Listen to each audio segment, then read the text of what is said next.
Muy buenas tardes, aquí estamos nuevamente transmitiendo desde Manantiales de Piedad, agradecidos a Dios porque nos permite enseñar su palabra y mostrar las maravillas que hay en ella.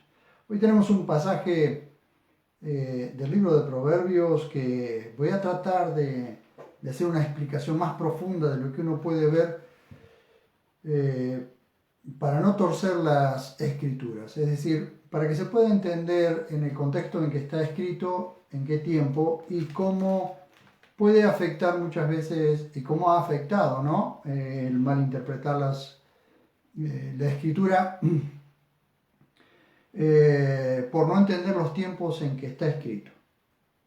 Y el título del mensaje es El salvado y el condenado. Para no torcer las escrituras, debemos comenzar explicando que los proverbios fueron escritos, aunque esto ya lo expliqué muchas veces, pero quiero ponerlo en contexto. Fueron escritos bajo la ley mosaica y que el mandamiento que da este proverbio que estamos viendo es un esfuerzo humano para alcanzar el favor de Dios. Por tanto, el comportamiento de cualquier israelita o extranjero que decidiera vivir en tierra de Israel debía ser obediencia a la ley y esfuerzos para ser agradables a Dios, para poder vivir y prosperar bajo la bendición de Dios. Esto fue lo que Dios le dijo a Josué. Veamos, antes de entrar a la tierra prometida, antes de cruzar el Jordán, Dios le dijo esto a Josué. Y vamos al capítulo 1. Josué, capítulo 1. Veamos. Por momentos se va a ir el video porque está habiendo problemas con el internet, lamentablemente. Pero sigamos adelante.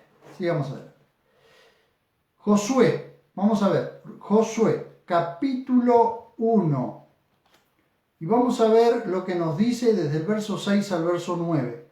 Esto es importante entenderlo, porque no se lo está escribiendo a la iglesia esto, se lo está escribiendo al pueblo de Israel cuando está por entrar a la tierra que Dios le había prometido a Abraham. Por tanto, todo este esfuerzo que tienen que hacer ellos es un esfuerzo por agradar a Dios bajo la ley, bajo una ley que ellos mismos, Pedro mismo dice allí en el capítulo 15 de Hechos, ni nosotros ni nuestros padres pudimos llevar. Se lo llamaba yugo. Este yugo no se podía llevar. Bien. Vamos a ver esto. Dice, Dios le dice, o Yahvé le dice a Josué, capítulo 6 en adelante, dice, esfuérzate y sé valiente, porque tú harás que este pueblo herede la tierra que juré a sus padres que le daría. Un juramento de una tierra a un pueblo que debe heredar la tierra. Solamente esfuérzate y sé muy valiente, observando y haciendo según te ordenó mi esclavo Moisés. No te apartes de ella ni a diestra ni a siniestra, para que tengas buen éxito donde quiera que vayas. Y aquí está la clave para que tuvieran éxito. No se aparte de tu boca el rollo de esta ley, es decir, el rollo que había escrito Moisés al pie del Sinaí antes de entrar a la tierra prometida, que era la ley mosaica, la constitución nacional de Israel. De día y de noche meditarás en él, para que cuides de hacer conforme a todo aquello que ha sido escrito. Entonces tu camino será prosperado y tendrás éxito. ¿No te lo ordeno yo?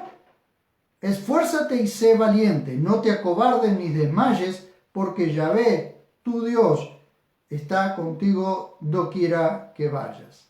Este es el mandamiento que Dios le da a Moisés, y Moisés tiene que ordenarle al pueblo lo mismo. Esfuerzo y valentía para poner por obra todo lo que la ley decía. Entonces, desde Pentecostés, en Hechos capítulo 2 en adelante, los nacidos de nuevo, creyentes en Cristo, leemos Proverbios, porque lo estamos leyendo de este lado de la cruz, leemos Proverbios y sabemos que solo la gracia del Señor por la fe puede hacernos agradables al Señor. Nadie puede ser agradable a Dios ni por su bondad alcanzar el favor o la gracia o la aceptación de Dios. Bien, tenemos que aclarar esto para que cuando leamos Proverbios podamos leerlo en el contexto, con sabiduría, podamos leerlo en el contexto en que está. Teniendo esto en mente, podemos ir entonces a Proverbios 12.2, y ver qué nos dice a nosotros de este lado de la cruz para poder entenderlo. Porque una cosa era el entendimiento que tenía la gente que vivía en aquel momento y que leía antes, mientras la ley de Moisés rigió a la nación de Israel y por supuesto sigue rigiendo a la nación de Israel, solo que el alejamiento del pueblo de Israel, de la gran mayoría del pueblo de Israel, de Dios, esta constitución ha quedado como obsoleta a sus ojos, pero sigue estando vigente porque por ella, por esta ley, serán juzgados todos los que están bajo la ley. Bien, dice Proverbios 12.2. El bueno alcanzará el favor de Yahvé, pero él condenará al hombre de malos designios. Es necesario aclarar que nadie alcanza el favor de Dios por ser bueno, porque ya lo aclara Pablo en Romanos capítulo 3, verso 9 al 18. Resumo, no hay quien haga lo bueno, no hay justo ni aun uno. Así que, ¿cuál es el bueno que puede alcanzar el favor de Dios? Nadie, por cuanto todos pecaron, están destituidos de la gloria de Dios. Y eso tengo que explicarlo, ¿para qué? Para que podamos comprender que en muchas oportunidades se ha dicho o se piensa que porque una persona es buena, alcanza el favor de Dios, la gracia, su complacencia. Puede alcanzar su misericordia, es decir, que no le da a la persona. La misericordia de Dios es no darle a la persona lo que merece. ¿Qué es? La condenación, la muerte. Pero alcanzar el favor de Dios, en muchas oportunidades vemos que Dios tiene misericordia de la persona. Pero ¿saben por qué tiene misericordia de la persona? Porque Dios, a través de Cristo y de la muerte vicaria de Cristo, ha hecho salvables a las personas. Entonces Dios ahora, cuando ve a la humanidad, la ve a través de Cristo, no porque la persona sea buena. Entonces Dios puede tener misericordia de una persona. De hecho, cuando nosotros como cristianos oramos por la gente y Dios hace un milagro en la gente, Dios lo hace por medio de aquellos que somos agradables en Cristo. No porque las personas se la merezcan, porque el pecado ha hecho una separación entre Dios y las personas. Ahora bien, también hay que aclarar para la segunda parte de esto, que ninguna condenación hay para los que están en Cristo Jesús. Entonces, esto queda así. Ni la bondad humana alcanza favor de Dios, ni el cristiano está bajo condenación. Esto como primera parte para poder ir comprendiendo el versículo. Entonces, ¿cómo comprendemos este proverbio y otros similares? Este proverbio es una sentencia al buen comportamiento. Es decir, Dios sentenció al pueblo a que tuviera un buen comportamiento para que alcanzara el favor de Dios bajo la ley, todo el pueblo como nación, ¿sí? Muchos fueron salvados, porque nosotros podemos ver desde Adán en adelante, podemos ver en el capítulo 11 de Proverbios una gran cantidad de hombres, una gran cantidad de personas que alcanzaron el favor de Dios por su gracia, pero porque Dios en su gracia los rescató, los salvó para que hicieran y mostraran las bondades de Dios sobre la tierra, pero no porque las personas, porque fueron buenas, hayan alcanzado el favor de Dios. En muy simple esto. Si Dios no salva, si Dios no llama a la salvación y por su gracia salva a las personas, ninguna persona, por más buena que sea, alcanza por sí sola el favor de Dios. Eso tiene que quedar claro. Solamente que al estar escrito bajo la ley, esto queda como una ley. El bueno alcanzará el favor de Dios o de Yahvé, pero él condenará al hombre de malos designios. Ahora voy a explicar qué es un hombre de malos designios, ¿sí? Bien. Entonces decía, el proverbio es una sentencia al buen comportamiento, un esfuerzo que la gente tenía que hacer para ser favorecido por Yahvé y no ser condenado. Esto demuestra lo dicho por Pablo en Romanos 7:12, donde dice que la ley es santa y el mandamiento santo, justo y bueno. O sea, la ley no era mala, la ley era precisamente para mostrar el pecado en el hombre, para que bajo la ley, hasta que viniera Cristo, el hombre quedara confinado bajo esa ley y entendiera que por sus obras era imposible ser salvado o ser agradable a Dios. Entonces, ¿cuál era la cuestión allí? Era la confianza, la fe puesta en el Dios que daba la palabra y que daba la promesa. Por eso tenemos todos los salvados del viejo pacto que no entraron al cielo, sino que fueron al paraíso, o fueron, mejor dicho, que fueron al seno de Abraham, ¿sí? Todos los salvados del viejo pacto fueron al seno de Abraham. ¿Por qué? Porque el Espíritu de Dios no entraba dentro de la persona. Eran salvados, pero no entraba dentro de la persona como sucede en el creyente desde capítulo 2 de Hechos hasta el arrebatamiento. Esas personas eran salvadas por la fe, por la gracia de Dios, escogidas, llamadas, puestas aparte para una tarea. Cuando morían, iban al seno de Abraham, pero no entraban directamente a la presencia de Dios. ¿Por qué? Porque todavía esta forma de gracia que estamos viviendo nosotros no existía. ¿Por qué? Porque como Jesús lo dijo, el Espíritu Santo no entraba dentro de las personas, así que las personas no podían ser transformadas como lo somos nosotros de adentro hacia afuera, sino que activamente hacían aquello que Dios les decía, pero la transformación que un cristiano vive hoy no la tenían ellos. Bien, entonces, siguiendo este lineamiento, vamos a ver. Ahora, concluimos que solo el nacido de nuevo, creyente en Jesús, alcanzó el favor. Y acá es donde quiero mostrar el significado de la palabra ratzón en hebreo, que también se traduce como aceptación, como buena voluntad, como benevolencia. El hombre por su bondad sola no alcanza la aceptación de Dios o la buena voluntad de Dios o su benevolencia. Puede alcanzar su misericordia, que dentro de esa misericordia son estas cosas que Dios puede hacer sobre la persona.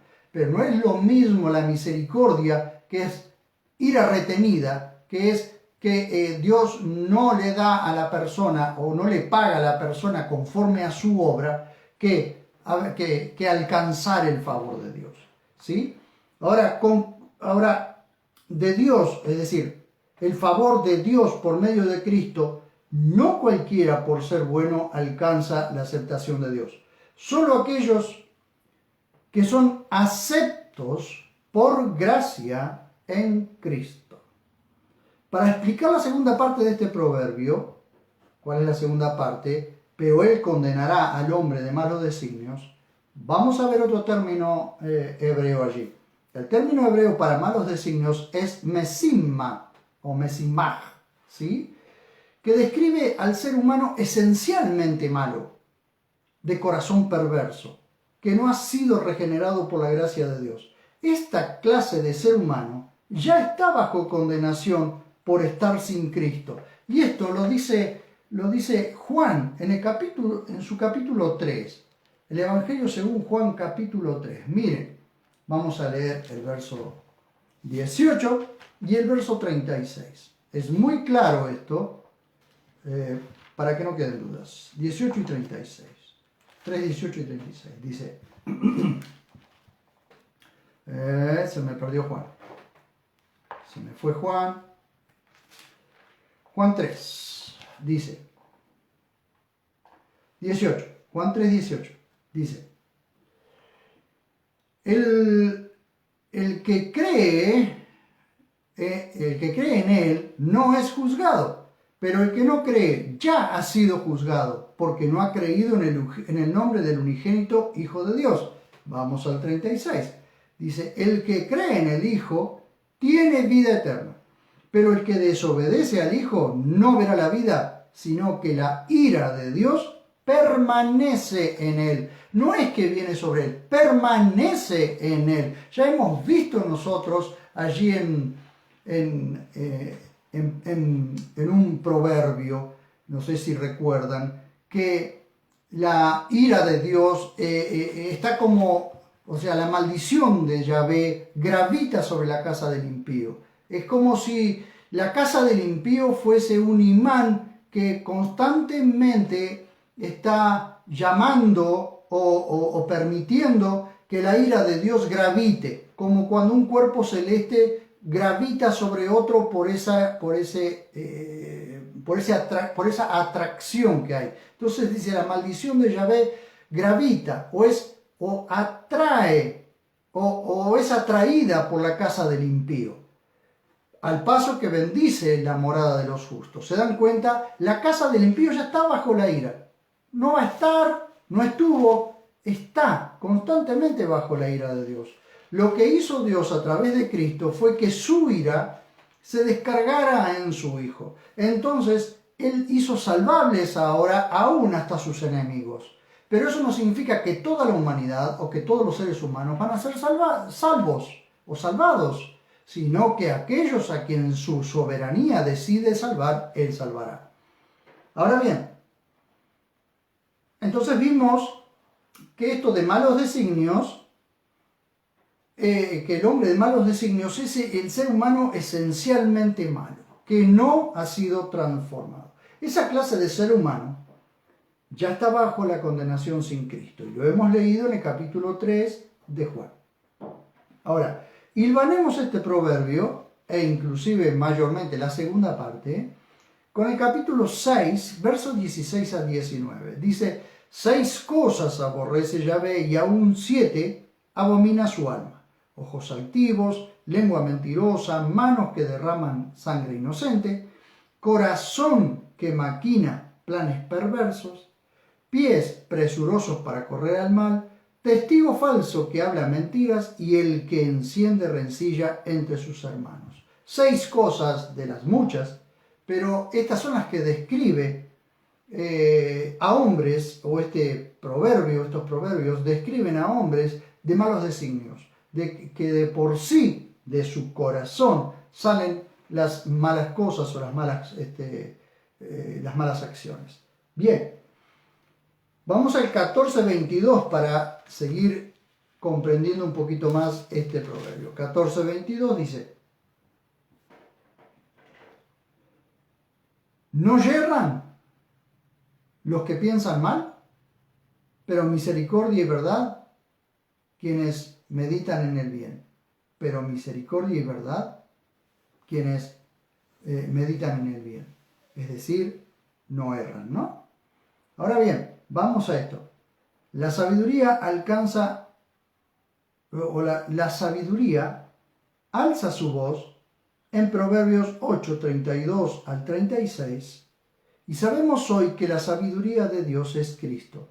Entonces, ahora vamos a mostrar también que en el viejo pacto Cristo estaba oculto a los ojos, solamente se mostraba como el Cristo preencarnado, o el Logos preencarnado, mejor, más bien dicho, el Logos preencarnado, que era la acción de Dios, el pensamiento accionario de Dios. Él aparecía desde la eternidad, salía de la eternidad, venía y estaba y hacía lo que tenía que hacer y volvía a la eternidad. Vamos a ver esto. En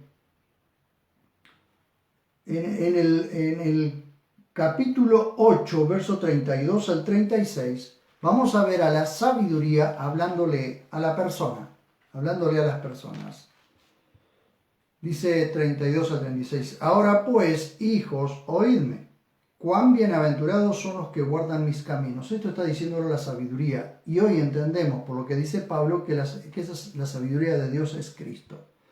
Por eso hay que leer todo el capítulo 8 para poder comprender que junto a Yahvé estaba la sabiduría. Y que junto a Yahvé hizo todo lo que se ve y lo que no se ve. Y la sabiduría es Cristo. ¿Por qué? Porque Dios a través de Cristo hizo todo. Dice, cuán bienaventurado es el hombre que me escucha, vigilando en mis portones cada día, aguardando en el umbral de mis entradas, porque el que me halla la vida y alcanza el favor de Yahvé. Pero el que peca contra mí defrauda su propia alma. Todos los que me aborrecen ama la muerte. ¿Se dan cuenta? El que halla la sabiduría de Dios es porque ha hallado a Cristo. Y el que halla a Cristo alcanza el favor de Yahvé. Por supuesto que esto no es que el ser humano busca a Cristo, no. Porque es Dios buscando al ser humano. De hecho, Dios a través de Cristo buscó y halló al ser humano y lo reconcilió con él. Bien, vamos a ver entonces ahora, para poder ir cerrando la idea.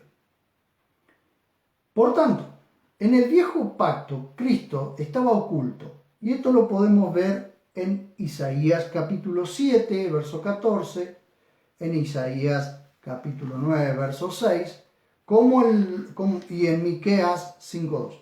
Estos profetas hablaron del Logos, hablaron de la segunda persona de la Trinidad, aunque a muchos les moleste que hablemos de una segunda persona de la Trinidad, porque dicen que Dios es uno, y la verdad es que sí, Dios es uno, pero que se manifiesta en tres personas. Dios es uno en esencia, en sustancia, pero en persona son tres personas de la deidad. Capítulo 7, verso 14, dice, podemos leerlo, dice, por tanto Adonai mismo os dará señal, he aquí la virgen quedará encinta y dará a luz un hijo y llamará su nombre Emmanuel. Eso lo podemos ver y comprobar en los evangelios, ¿sí? Isaías 9:6 dice, porque un niño nos es nacido, hijo nos es dado, el dominio está sobre su hombro, su nombre es llamado admirable, consejero, Dios fuerte, Padre eterno, príncipe de paz. Entonces, allí no se revela, no se muestra el nombre Jesús, no se muestra el nombre Cristo, pero sí sabemos que son profecías mesiánicas, es decir, que están anunciando el nacimiento del Mesías más adelante, del Mesías de Israel, no nuestro Mesías, es nuestro Salvador, pero no nuestro Mesías. Bien, vamos a Miqueas 5:2 entonces, vamos a Miqueas 5:2 y veremos qué nos dice Miqueas, ¿sí? Veremos qué nos dice Miqueas, el profeta Miqueas. Veremos el profeta Miqueas.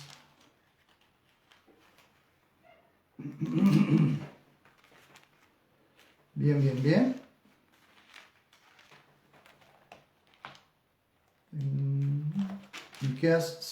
Miqueas 5:2. Miren ustedes. Y presten atención a esto.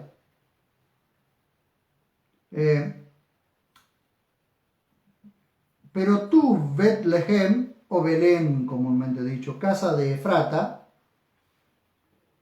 pequeña para estar entre las familias de Judá, de ti me saldrá el que será caudillo en Israel, cuyas salidas, miren ustedes, cuyas salidas son desde el principio, desde los días de la eternidad. ¿Qué significan esas últimas palabras?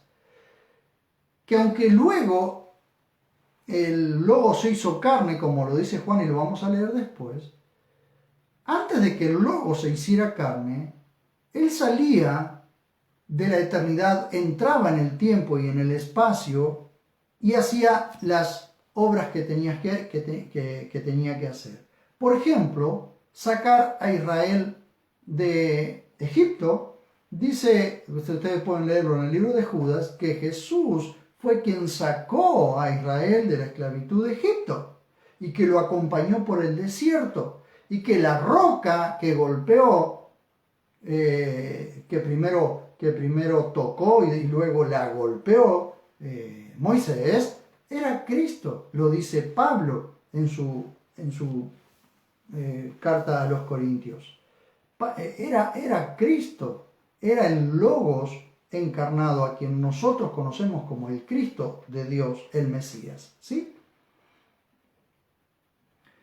Él salía de la eternidad y entraba en el tiempo, y después recuerdan ustedes también aquel episodio en que Abraham comienza su intercesión delante de Yahvé, o delante de Elohim, Adonai.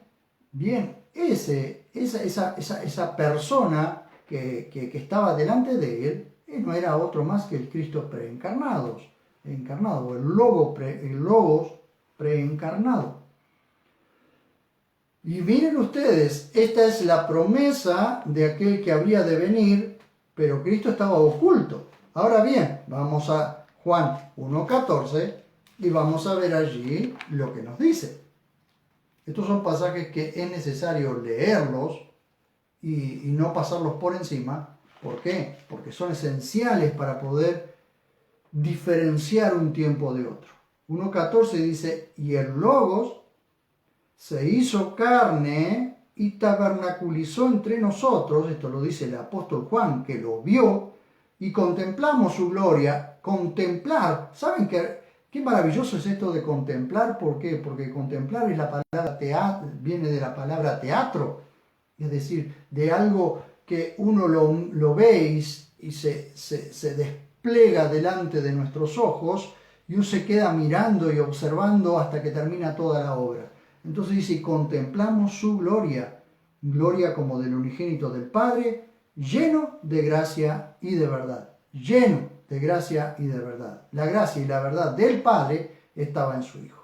Bien, esto que estoy explicando ahora es mucho más extenso y lo analizamos constantemente con cada enseñanza. Así que hoy simplemente hacemos un resumen, pero todo esto lo venimos explicando y lo vamos a seguir explicando en cada oportunidad que haya.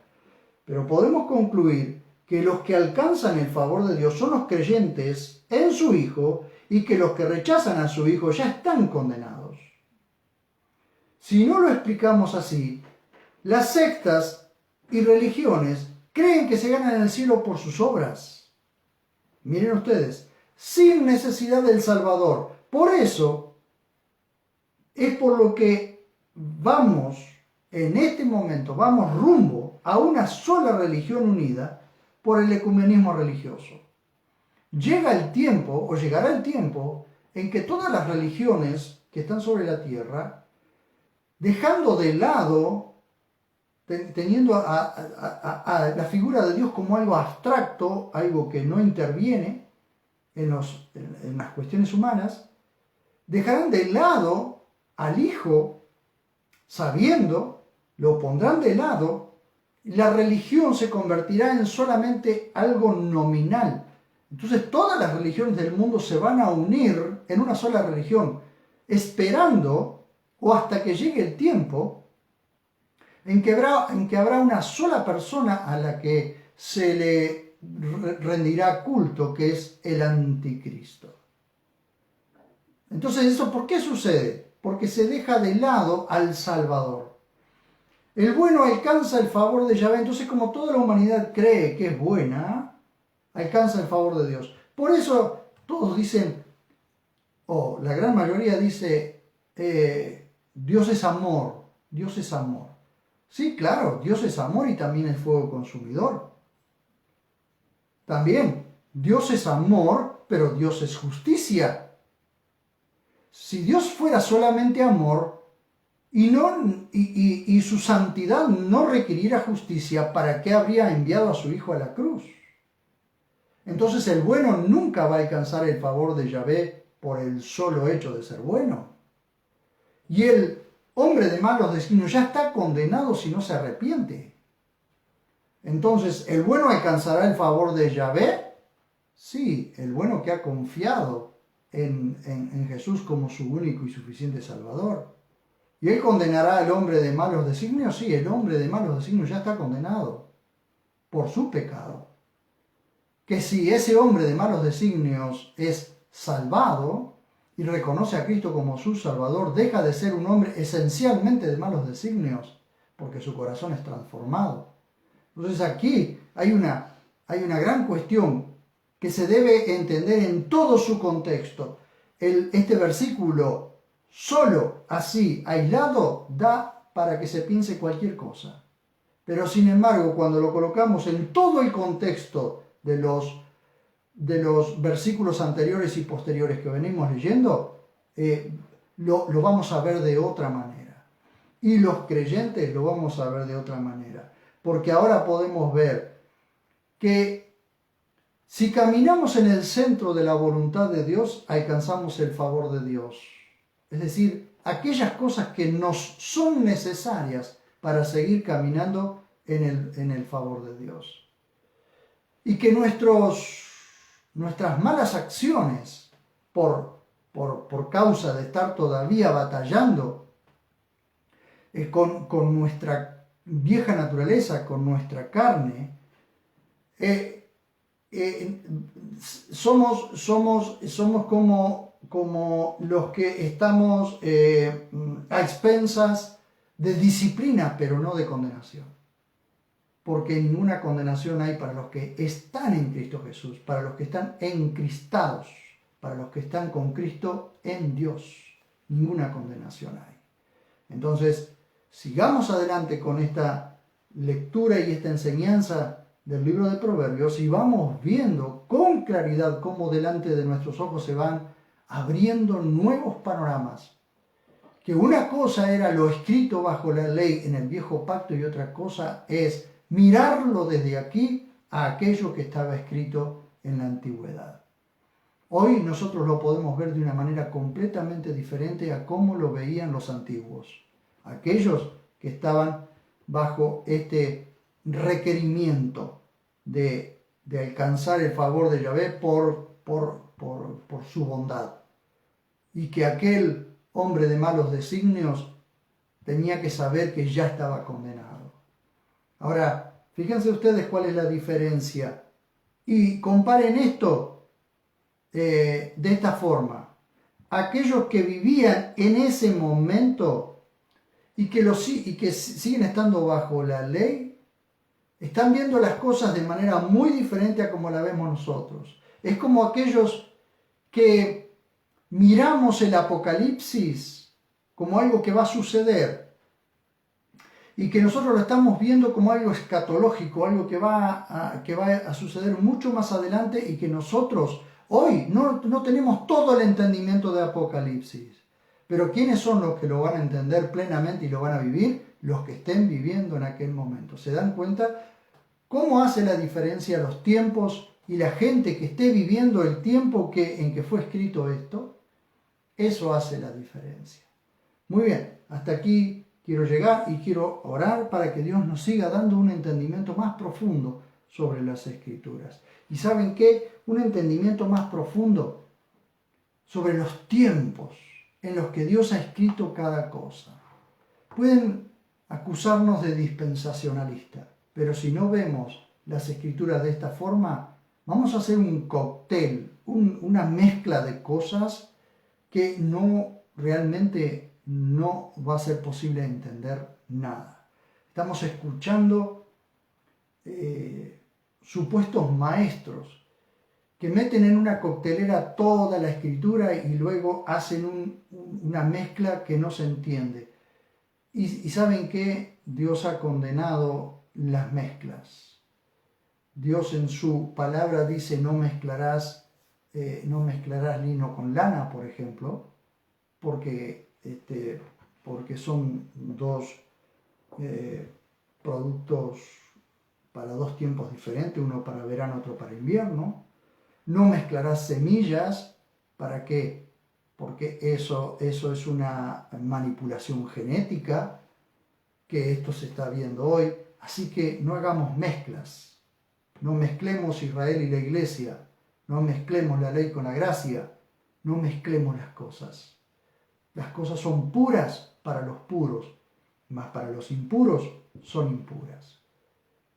Vamos a pedirle a Dios auxilio y asistencia. Señor, te pido, Señor, te suplico en esta hora que nos ayudes, que nos des las fuerzas para continuar adelante, que nos des la sabiduría, nos alcances la gracia y el favor para que podamos seguir enseñando y mostrando lo que las Escrituras, tu palabra dice, Señor. Queremos ser claros, queremos ser fieles, tan fieles a tu palabra como nos sea posible. Y también te ruego que asistas, que ayudes a mis hermanos a poder comprender, Señor, aún más allá de lo que yo pueda explicar y más allá de lo que pueda transmitir. Te lo suplico. En el nombre precioso de Jesús, quedamos enteramente en tus manos, bajo la guía, la dirección de tu Espíritu Santo. Amén. Muchísimas gracias por haberme acompañado de aquel lado y suscríbanse a mi canal y en poquito tiempo ya lo subimos a YouTube para que ustedes puedan verlo también allí, y una vez suscrito les llegará la notificación de que el video ha sido subido a nuestro canal de YouTube. Muchísimas gracias y nos vemos cuando nos veamos.